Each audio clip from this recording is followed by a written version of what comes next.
Have you ever really stopped to think about what's going on behind the scenes of our digital lives? I mean, every single time you tap your phone to pay for something, book a flight, or even just stream a movie, you're plugging into this invisible system of rules. And these rules are the only thing keeping our entire digital world from falling into total chaos. So today, we're going to pull back that curtain. Okay, let's just get right to it with a question that, has some pretty high stakes. Imagine you're sending $100 to your friend. The money leaves your account, but then, right at that second, your app crashes before it shows up in theirs. What happens then? Is your money just gone, floating around in the digital ether? The fact that this doesn't happen, that our digital world actually works, is absolutely no accident. Yeah, it's not magic. Not at all. It's actually a really powerful 4-part guarantee that makes sure our most important digital interactions are handled reliably every single time. And these principles, they're the absolute bedrock of trust for pretty much every transaction you make online. And that bedrock, that guarantee, is called ACID. It's an acronym, and it stands for 4 properties that databases have to follow to keep everything in one piece. Now, these aren't just 4 random rules. They're all connected, working together like a full-stack safety net for your data. You can almost think of them as the 4 commandments of reliable data. Let's break them down. First up, we've got A for Atomicity. This is the all-or-nothing rule. It means a transaction, like our money transfer, is treated as one single indivisible thing, an atom. Either every single step is a success, or if even one tiny part fails, the whole thing gets rolled back, like it never even happened.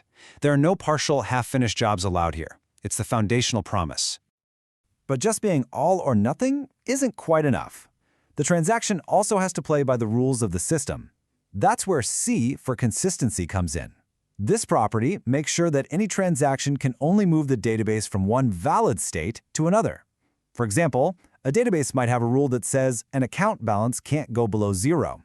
Consistency is what enforces that rule, making sure no transaction is ever allowed to break it. It's basically the system's own internal fact-checker. Next, we've got I for isolation. You got to remember, the digital world is a busy place. Thousands, maybe millions of transactions could be happening at the exact same time. Isolation is what ensures they don't all trip over each other. My bank transfer shouldn't mess with your bank transfer, even if they're happening at the same millisecond. Each one gets processed in its own little bubble, completely shielded from all the others. And finally, there's D for durability. This is the ultimate promise. Once a transaction is finished, once it's atomic, consistent, and isolated, its changes are made permanent. We call this committed. And after that, a power outage, a server crash, it literally doesn't matter.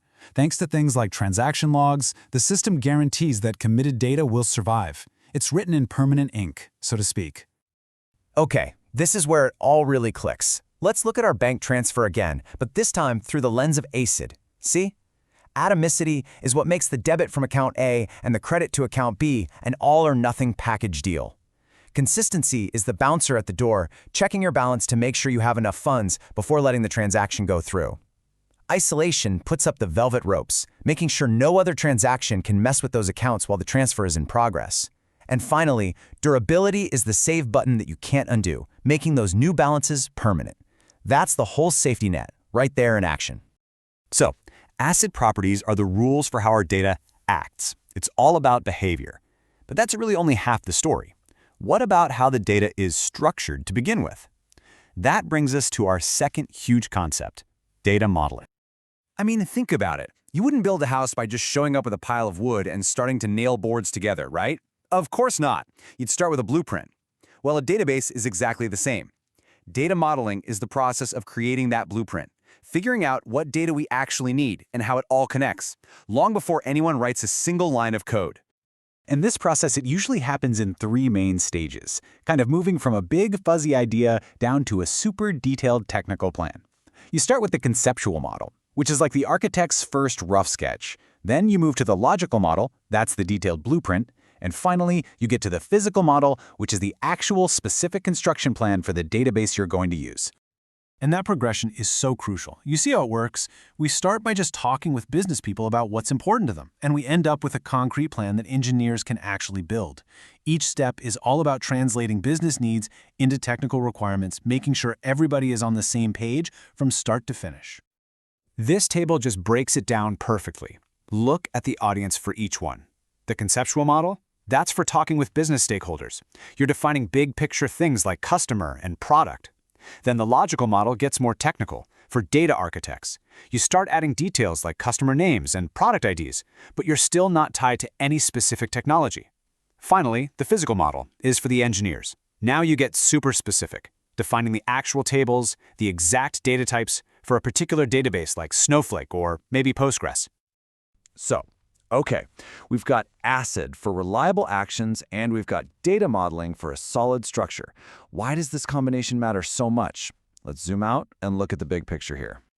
Well, when you put these two things together, the transactional guarantees of ACID and the thoughtful structure of a good data model, you get a rock-solid foundation.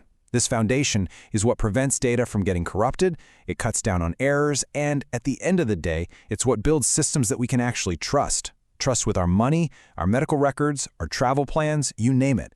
It's the engine of reliability in our digital world.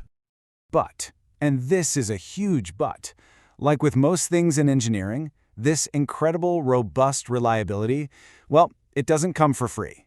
It comes with a pretty significant trade-off, one that has literally shaped the entire database world for decades. And that trade-off is this: reliability versus speed. Traditional databases, what we call SQL databases, they are built from the ground up on those ACID principles. They are perfect for things like banking, where being 100% correct is absolutely non-negotiable. But all those checks and balances can slow things down. So in response, a new kind of database emerged, NoSQL.